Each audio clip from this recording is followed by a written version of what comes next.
ሰላም ጤና ይስጥልን ክቡራትና ክቡራን የፍቅር ይልቃል የዩቲዩብ ገጽ ተከታታዮች እንደምንከርማቸዋል። በተለያዩ ሊጎች በተለያዩ ጨዋታዎች አስገራሚ ውጤቶች ተመዝግበዋል። የመድፈኞቹ ግስጋሴ ቀጥሏል። ከላይ ከአናት ከማንቸስተር ሲቲና ከሊቨርፑል አንጻር መሪነታቸውን አስፍተዋል። ሊቨርፑል በሳምንቱ በብሬንትፎርድ፣ ማንቸስተር ሲቲ ደግሞ ትናንትና በቪላ ፓርክ በአስቶን ቪላ መሸነፋቸውን ተከትሎ አርሰናሎች መሪነታቸውን ከዋና ተቀናቃኞቻቸው አንጻር አስፍተዋል። በርንማውስ እንዲሁም ደግሞ ሰንደርላንድ ሳይጠበቅ በሁለተኝነትና በሶስተኝነት ቦታ ላይ ተቀምጠዋል።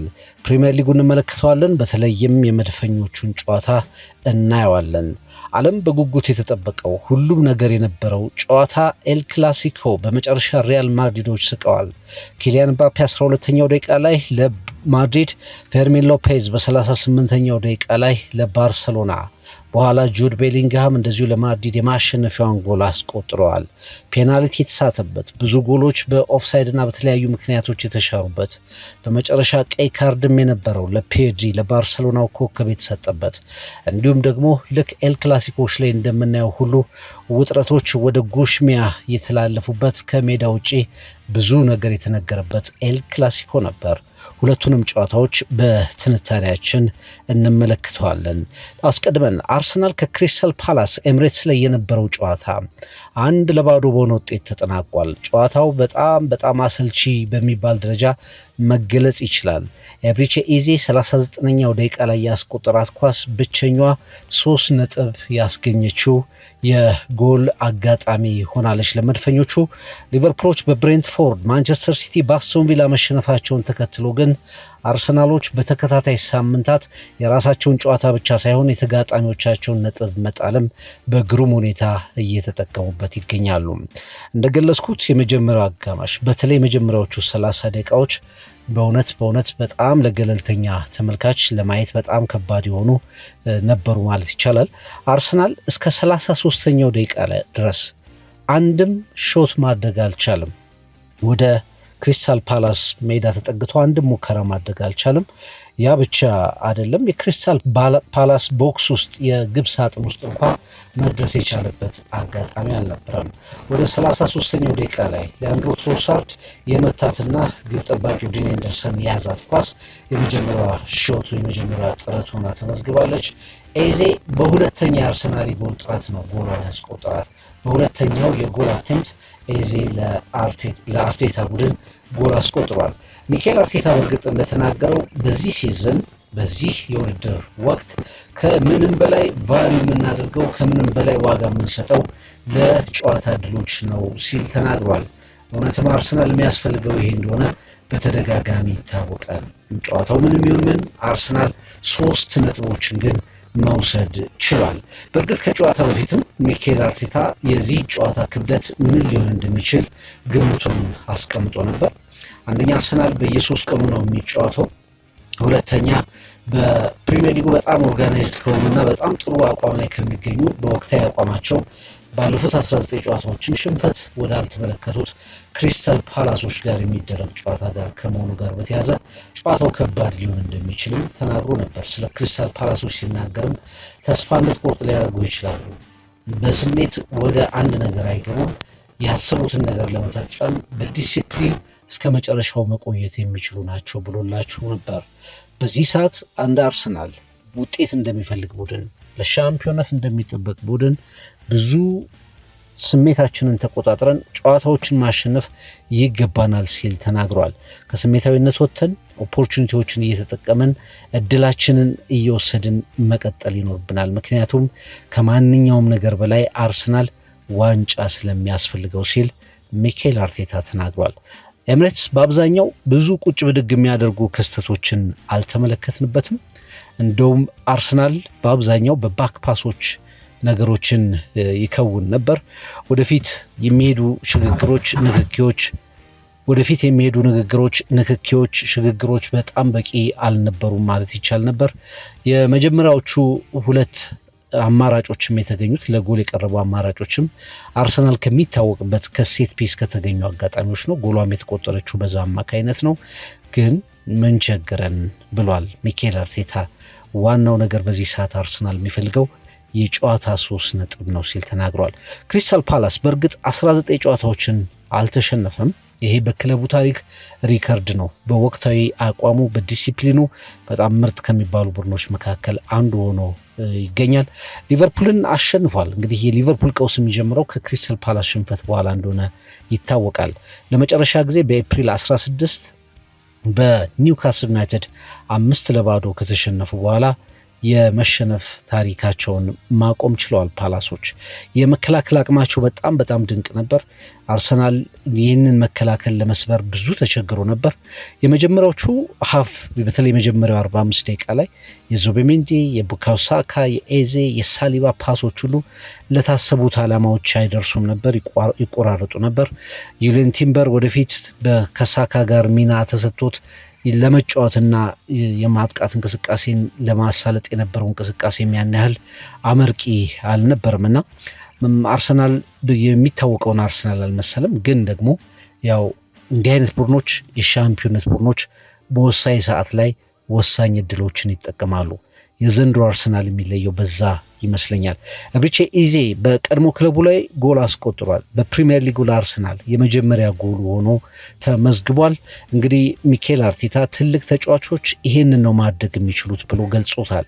እንግዲህ ይህንን ተጠቅመው ደግሞ የበለጠ በራስ መተማመኑን ያገኛል። ነገሮች እንዲህ አይነት አጋጣሚዎች ሲዝኖች ላይ ወይም ደግሞ መጨረሻ አመቱ ሲጠናቀቅ የሚኖራቸው ሚና እና ትርጉም በጣም ከፍተኛ ነው ሲል ሚኬል አርቴታ ተናግሯል። እንግዲህ ሁለተኛው አጋማሽ ላይ ሚኬል አርቴታ በአብዛኛው በሚባል ደረጃ በተለይ ወደ መጨረሻዎቹ 20 እና 25 ደቂቃዎች ባክፎሩን ወደ ባክ 5 ቀይሮት ተመልክተናል። መሪነቱን ለመከላከል በጣም ጥረት ሲያደርግ ነበር። የአርሰናል ተጫዋቾች ሾቶችን ብሎክ ሲያደርጉ እንዲሁም ደግሞ ከጁሮራም ከቅጣት ምትም የሚቋረጡ ኳሶችን በቁጥር በርከት ብለው ሲከላከሉ ለእያንዳንዱ ኳስ ሲፋለሙ ተመልክተናል። ያችን መሪነት ለማስጠበቅ በጣም በከፍተኛ ሁኔታ ተጋድሎ አድርገዋል። ተሳክቶላቸዋል። በተከታታይ 2 ጨዋታዎች ላይ ምንም ጎል ሳያስተናግድ ፉላምንም ክሪስታል ፓላስንም ማሸነፍ ችሏል።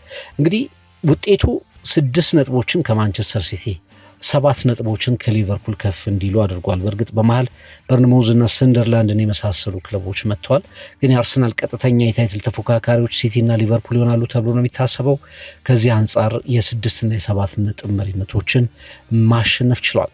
የዘንድሮ አርሰናል በውጤት የማይቀልድ ቡድን መሆኑን ለማወቅ እንግዲህ በጣም የሚያስቸግሩትን ለፕሪሚየር ሊጉ ዋንጫም ነጥብ ያስጣሉትን ኒውካስል ዩናይትድን፣ ዌስትሃምን፣ ፉላምን፣ ክሪስታል ፓላስን የለንደን 3ቱንም ክለቦች እንዲሁም ደግሞ በሴንት ጄምስ ፓርክ ኒውካስል ዩናይትድን 12 ነጥቦችን መውሰድ ችሏል። ጥቂት ጎሎችን አስተናግዶ ብዙ ጎሎችን አስቆጥሮ የሚኬል አርቴታ ቡድን ከአናት ተቀምጧል። ባለፈው የውድድር ዓመት ሊቨርፑል ነበር እንዲህ አይነት እድሎችን የሚጠቀመው። አርሰናል ነጥቦችን እየጣለ ይሄድ እንደነበር ይታወቃል። አሁን ደግሞ አርሰናል በተራው እድሉን እየተጠቀመ ይገኛል። የሊቨርፑልን የ4 ጨዋታ ክራይሲስ አርሰናል በደንብ መጠቀም የቻለ ይመስላል። እስካሁን የተሸነፈው አርሰናል በሊቨርፑል ብቻ እንደሆነ ይታወቃል። የሻምፒዮን ቡድኖች እንዲህ አይነት ነገሮችን ይጠቀማሉ። ጨዋታው በጣም ክላሲክ አልነበረም። የሚታይ እና የሚናፈቅ ወይም ደግሞ ተደግሞ የሚታይ ጨዋታ አልነበረም። ብዙ ሃይላይቶች የነበሩት የተለያዩ ነገሮችን ማውጣት የምንችለው አይነት ጨዋታ አልነበረም። ነገር ግን መድፈኞቹ ለሚፈልጉት ጥያቄ ሊመልሱት ለሚገባው ነገር ወሳኙን ነገር አሳክተዋል። ሚኬል አርቴታ ይህንን በወጥነት መተግበር አለብን ብሏል። ነገሮችን መቆጣጠር፣ ዋንጫዎችን እንደ ሻምፒዮን ለመሆን እንደሚፈልግ ቡድን ዋንጫዎችን ማሳካት እንደሚፈልግ ቡድን ማሸነፍ ላይ ትኩረት ማድረግ ያስፈልጋል ብሏል። መድፈኞቹ ቀጥለዋል። ክሪስታል ፓላስን እንደዚሁ በውጤት አንበርክከዋል። የፕሪሚየር ሊጉ አናት ላይ ያላቸውን እድል አስፍተዋል። የራሳቸውን ጨዋታ ማሸነፍ ብቻ ሳይሆን የተፈጠሩትን አጋጣሚዎች በሌሎች ክለቦች ላይ የደረሱ የውጤት ቀውሶችን እንደዚሁ መጠቀም ችለዋል። ለሁለተኛ ተከታታይ ሳምንት ይህንን ማድረግ ችለዋል። በእሁድ ዕለት ከተደረጉ ጨዋታዎች በሰፊ ጉጉት የተጠበቀው ኤል ክላሲኮ ነበር። በሳንቲያጎ ቤርናቢዮ የተደረገ ጨዋታ ነበር። 2-1 በሆነ ውጤት በሪያል ማድሪድ አሸናፊነት ተደምድሟል። ኬሊያን ምባፔና ጁድ ቤሊንግሃም ለሪያል ማድሪድ፣ ፌርሚን ሎፔዝ ለባርሰሎና ጎሎችን አስቆጥረዋል። 3 ጎሎች በማድሪድ በኩል ተሽረዋል። ፔናልቲ ሚስ ተደርጓል። ሼዝኒ ድንቅ ነበር። ይሄ አበቃለት የተባለ ቀድሞ የአርሰናል ግብ ጠባቂ ዩቬንቱስ አሁን ደግሞ በባርሰሎና በጣም ቁጥር አንድነት ግብ ጠባቂነትን ይዟል። በእርግጥ እሱ በመሆኑ ብቻ ባርሰሎና በሰፊ የጎል ልዩነት እንዳይሸነፍ ትናንት ምክንያት ነበር ማለት ይቻላል። ቀይ ካርድ ነበረው። ፔድሪ በቀይ ካርድ ሰለባ ሆኗል መጨረሻ ላይ። እንዲሁም ደግሞ ከሜዳ ውጪ የአሰልጣኞች የተጫዋቾች ጉሽሚያና ሽኩቻ እንደተለመደው በኤል ክላሲኮ ላይ የተመለከትንበት ውጥረት የነበረው ጨዋታ ነበር። ሻቢ አሎንሶ በመጨረሻ በጣም ወሳኝ የሚባል ድል አስመዝግቧል። በጣም ትልቅ ቪክትሪ ነው። እንግዲህ ሪያል ማድሪድን ከያዘ በኋላ በጣም የሚያስተቹት ውጤቶች ነበሩ። በዓለም የክለቦች ሻምፒዮና በፒኤስጂ ሪያል ማድሪድ 4-0 መሸነፉን እናስታውሳለን። እንዲሁም ደግሞ በላሊጋው በአትሌቲኮ ማድሪድ በማድሪድ ደርቢ 5-2 በቅርቡ መሸነፉን እናስታውሳለን እና የትልልቅ ጨዋታዎች ላይ ገና አልተፈተነም፣ ትልልቅ ጨዋታ ውጤቶችን አላመጣም ለሚለው ጥያቄ ትልቅ ምላሽ የሆነ ውጤት ትናንትና አሳይቷል። ባርሰሎና አምና 16 ጎል ሪያል ማድሪድ ላይ አስገብቶ 7 ጎል ብቻ ገብቶበት አራቱንም ጨዋታዎች አሸንፎ 4 በተከታታይ ማድሪድን አንገት አስደፍቶ ነበር። 4 ጊዜ በተከታታይ ማድሪድን አንገት አስደፍቶ ነበር። ይህንን ነገር መቀየር ችሏል። በ4-4-2 አሰላለፍ ነበር ሪያል ማድሪድ የቀረበው። አንድ ሚድፊልደር ተጨማሪ ሚድፊልድ ወደ መሀል ሜዳ ማግኘት ችሏል። ቤሊንጋም፣ ካማቪንጋ፣ ሹዋሚኒ እና አርዳ ጉለር በተለይ በኳስ ቁጥጥር እንዲሁም ደግሞ ባርሰሎናን ኳስ በመንጠቅ በመጫን ደረጃ የነበራቸው ነገር በጣም ጥሩ ነበር። የፕሬስ ያደርጉ ነበር ወደፊት ሄደው ባርሰሎና በቢልዳፕ እንዳይወጣ መስርቶ እንዳይወጣ አብዛኞቹ ነገሮች ማክሸፍ የቻሉበትን አጋጣሚ ተመልክተናል። ከዛ ውጪ ማድሪድ ጨዋታው ላይ ያልተለመደ ይሄ የባርሰሎና ድክመት እንዳለ ሆኖ የባርሰሎናን የማጥቃት እንቅስቃሴ መከላከል የሚችል ኮምፓክት የሆነ ስፔስ የማይተው ማድሪድን መመልከት ችለናል። በጨዋታውም የተሻለ ኢንቴንሲቲ የነበረው ቡድን ሪያል ማድሪድ ነው ማለት እንችላለን። በእርግጥ በዚህ ጨዋታ በጣም ጥሩ የነበረው እና ለባርሰሎና የግራ መስመር በተለይ ለጁልስ ኮንዴ የራስ ምታት የነበረው ቪኒሺየስ ጁኒየር 72ኛው ደቂቃ ላይ ተቀይሮ ሲወጣ ያሳየው ባህሪ አሁንም በቡድን ውስጥ ገና ብዙ መሰራት ያለባቸው ነገሮች እንዳሉ የሚያሳይ ሆኗል። ግን ሪያል ማድሪድ በጣም አስደናቂ ውጤት ማግኘት ችሏል። አስፈላጊ ውጤት ማግኘት ችሏል። ባርሰሎና እንግዲህ የሃንስ ፊሊክ ቡድን ካምና ከቻምፒየንስ ሊግ ከተሰናበቱበት ግማሽ ፍጻሜ ወደኋላም ብንደረደር ዘንድሮም በብዙ የሊጉ ጨዋታዎች ላይ ብንመለከት ባርሰሎና ትልቁ ችግር ዲፌንሲቭ የሆነ መዋቅሩ መከላከል መዋቅሩ በጣም ችግር ያለበት የተነጣጠለ ያልተዋሃደ እንደሆነ መረዳት እንችላለን። የመጀመሪያው ጎል ስትቆጠር ኪሊያን ምባፔ ሲያስቆጥር ወይም ደግሞ ኦፍሳይድም ጎሏ ስትሻር የባልዴ ስህተት እንደነበር መረዳት እንችላለን። ምባፔን ኦንሳይድ እንዲሆን የራሱ ስህተት ነበረበት።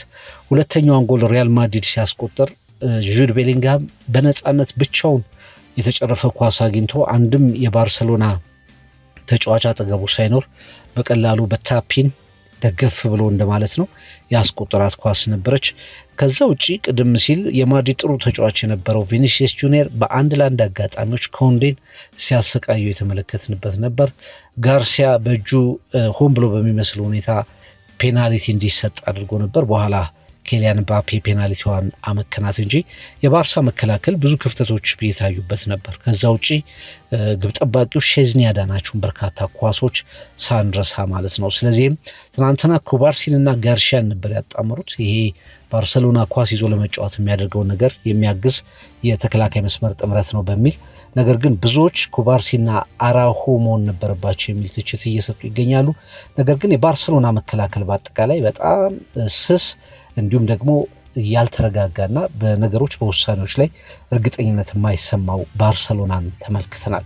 ማድሪዶች እንግዲህ ኬሊያን ምባፔን ለምን እንዳስፈረሙት በደንብ እያወቁ ይመስላል፣ እያሳያቸው ይመስላል። ማድሪድ ተስማምቶታል። የልጅነት የህልሙ ክለብ እንደ ልብ የሚፈነጭበት ቡድን እየሆነ መጥቷል።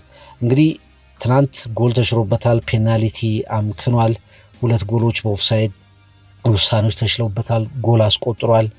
16ኛ ጎሉን በዚህ ሲዝን በሁሉም ውድድሮች ላይ አስቆጥሯል። በላሊጋው ብቻ 11ኛ ጎሉን ማስቆጠር ችሏል። እንግዲህ የተሻረበት ጎል አለ። በጣም ድንቅ ጎል ከረጅም ርቀት አስቆጥሮ በቫር የተሻረ ጎል አለ። በፍጹም መሻር ያልነበረበት ኳስ ነው ከጎሉ ውበት አንጻር። ነገር ግን ምንም ማድረግ አይቻልም። በትክክልም ኦፍሳይድ ፖዚሽን ላይ ስለነበር በሱ ተሽሯል። ከዛ በኋላም እንደዚሁ ጎል በኦፍሳይድ የቅጣት ምት ተሽሮበታል። ፔናልቲ በሼዝኒ ድኖበታል። ሜዳ ውስጥ በጣም ጥቂት ኳሶችን ነው ሲነካ የተመለከት ነው። በጨዋታው ግን የነካቸው ኳሶች በሙሉ አደገኛና ወሳኝ የሚባሉ ኳሶች ናቸው እና በአሎንሶ ቡድን ውስጥ አይነኬው ተጫዋች ኬሊያን ምባፔ በጣም አስደናቂ የጨዋታ ጊዜን እያሳለፈ ይገኛል። በላሊጋውም በቻምፒየንስ ሊጉም በጣም ጥሩ ጊዜን እያሳለፈ ይገኛል ብለን መናገር እንችላለን። ከዛ ውጭ በሪያል ማድሪድ በኩል ሌላኛው ፖዚቲቭ ነገር የጁድ ቤሊንግሃም መመለስ ነው። ባለፈው ጨዋታ ላይ ጎል አስቆጥሯል። እንዲሁ ጁድ ቤሊንግሃም የማሸነፊያ ጎሏን በኤል ክላሲኮ ምሽት እንደዚሁ ቀላልም ብትሆን ግን በጥሩ ፖዚሽን ላይ በመገኘቱ ምክንያት ያስቆጠራት ኳስ ነች። የማሸነፊያ ጎል አስቆጥሯል። ከዛ ውጪ ከጉዳት አገግሞን የመጣውና በአጠቃላይ በነበረው እንቅስቃሴ ላይ ከጉዳት ማገገሙን የሚያሳይ ድንቅ ነገር አሳይቷል። በአማካይ ቦታ ላይ አንዳንዴ ወደ መስመር እየወጣ እንዲሁም ደግሞ ወደ ውስጥ እየገባ በደብል ሚና ነገሮችን ሲወጣ እንደነበር ተመልክተናል። ማድሪድ በአብዛኛው ጥሩ የመሆኑ ምክንያት የእሱ ወርክ ሬትም እንደዚሁ መቀመጥ ይችላል እና በኤል ክላሲኮ ምሽት ላይ ጥሩ ጊዜን የሚያሳልፍ ኮከብ መሆኑን አረጋግጧል። ትናንትም በጣም ጥሩ ጊዜ ነበረው። አይኖች ሁሉ ላሚን ያማል ላይ ነበሩ። በተለይ በባርሰሎና በኩል በተለይ ማድሪዶች ሁልጊዜ አልቃሻዎች ናቸው፣ ራሳቸው ጮሆ ራሳቸው ውሳኔ ያገኛሉ የሚለውን ነገር መናገሩን ተከትሎ ብዙ አይኖች በላሚን ያማል ላይ ነበሩ። ሳንቲያጎ ቤርናባው እሱ ኳስ በነካ ቁጥር ጩኸት ነበረው፣ ተቃውሞ ነበረው። በእርግጥ ብዙ ጥሩ ምሽትን አላሳለፈም። በተለይ አልቫሮ ካሬራስ ከሞላ ጎደል ላሚን ያማልን ተቆጣጥሮት መውጣት ችሎ ነበር። በኋላ ወደ ሴንተር እንዲገባ በአሰልጣኙ ተወስኗል፣ ግን ብዙ ሜዳው ተጽዕኖ መፍጠር አልቻለም። ከጉዳት ጋር ያለ ተጫዋች ነው። ነገር ግን በሳንቲያጎ ቤርናባው በተጠበቀው ልክ ሳይጎላ የወጣ እንደሆነ መረዳት ይቻላል። እንግዲህ ይህ ተጫዋች የተናገረው ነገር ሜዳ ውስጥ ለማድሪድ ተጫዋቾች የበለጠ መነቃቃት የፈጠረ ይመስላል። ዣቪ አሎንሶ ውጥረት፣ ቴንሽን የዚህ አይነት የክላሲኮቹ መደበኛ መልክ ነው የሚል ነገር ተናግሯል። መጨረሻ ላይ የነበረውን የላሚን ያማል ንግግር እና ካርቫሆ እንደዚሁ ያሳየውን ተግባር ያማልን በይፋ በሰው ፊት በተመልካቾች ፊት ፕሮቮክ ያደረገበትን ነገር የተለመደ ነገር ነው። በእንዲህ አይነት ጨዋታ ላይ በማድሪድ እና በባርሰሎና ኤል ክላሲኮ ላይ ይሄ የተለመደ ነው የሚል አስተያየቱን ዣቪ አሎንሶ ሰጥቷል። ከዛ ውጪ ኦሬሎ ሺዋሜኒም እንደዚሁም የላሚን ያማል ትችቶች የማድሪድ ተጫዋቾች የበለጠ እንዲነሳሱ አድርጓቸዋል ያደርጋቸዋልም የሚል ሀሳቡን ሰንዝሯል። ባርሰሎና እንግዲህ ሌቫንዶቭስኪ፣ ራፊኒያ፣ ጋቢ እንዲሁም ደግሞ ዳኒ ኦልሞን የመሳሰሉ ተጫዋቾች ባልነበሩበት ጨዋታ የማጥቃት አማራጮቹ ውስን ሆነው ተመልክተናቸዋል። ትናንት ጎሉን ያስቆጠረው ፌርሚን ሎፔዝ ከኦሎምፒያኮስ ጋር በተደረገው የቻምፒየንስ ሊግ ጨዋታ ሃትሪክ ሰርቶ ነበር። በጣም ጥሩ ተጫዋች ነው፣ ግን በአብዛኛው በጣም በሚያናድድ ሁኔታ ወሳኝ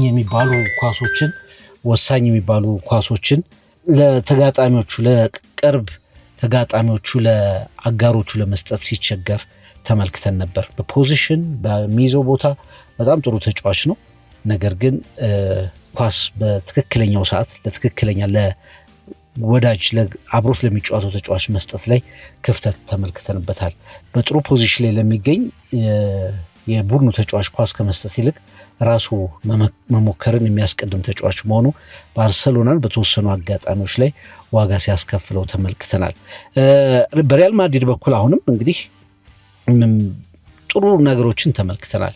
ሪያል ማድሪድ መከላከሉ የተሻለ የቡድን መከላከሉ የቡድን የማጥቃት እንቅስቃሴው አንቸሎቲ ይህንን ቡድን ይዘው በኤል ክላሲኮች 4 ጨዋታዎች ሲሸነፉ ከነበረው ቡድን በጣም የተሻሉ ነገሮችን ተመልክተናል። ግን የሚቀሩ ነገሮች እንዳሉ ግን መረዳት ይቻላል። እነዛ ምንድናችሁ ስንል አንደኛው እንግዲህ ያው የመከላከል እንቅስቃሴው ላይ ጥሩ ነገሮችን እያየን እንገኛለን።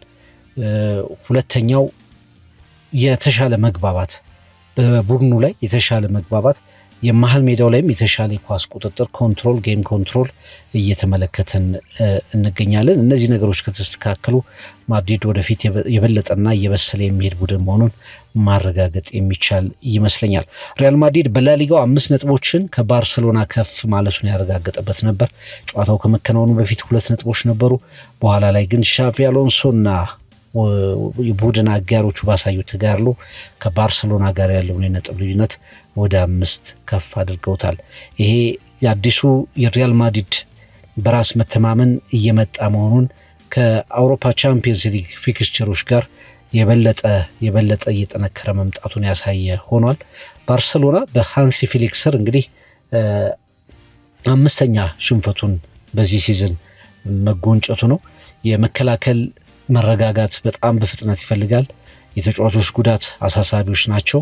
እነዚህን ነገሮች ካስተካከለ ባርሰሎናም በጣም ተሰጥኦ ባላቸው ወጣቶች በተለይ የነገውን የስፔን የላሊጋውን በሚወስኑ ወጣቶች የተሞላ ቡድን መሆኑን ግን በኤል ክላሲኮ ላይም ፍንጮቹ እንዳሉ መረዳት እንችላለን። በመጨረሻ ዣቪ አሎንሶ የባርሰሎናን ዶሚናንስ በተለይ ባለፈው ዓመት የነበረውን መደምደም ችሏል። ማድሪድ በኤል ክላሲኮ አሸናፊነት ከሳንቲያጎ ቤርናቢዮ በደስታ እየሳቀ ወጥቷል። ሀሳብ አስተያየቶቻችሁን አስፍሩልን። በነገው የማክሰኞ ትሪቡን ፕሮግራማችን ዶክሜንተሪዎቻችንና ሌሎች ነገሮችን ይዘን እንቀርባለን። ሰላም ዋሉ።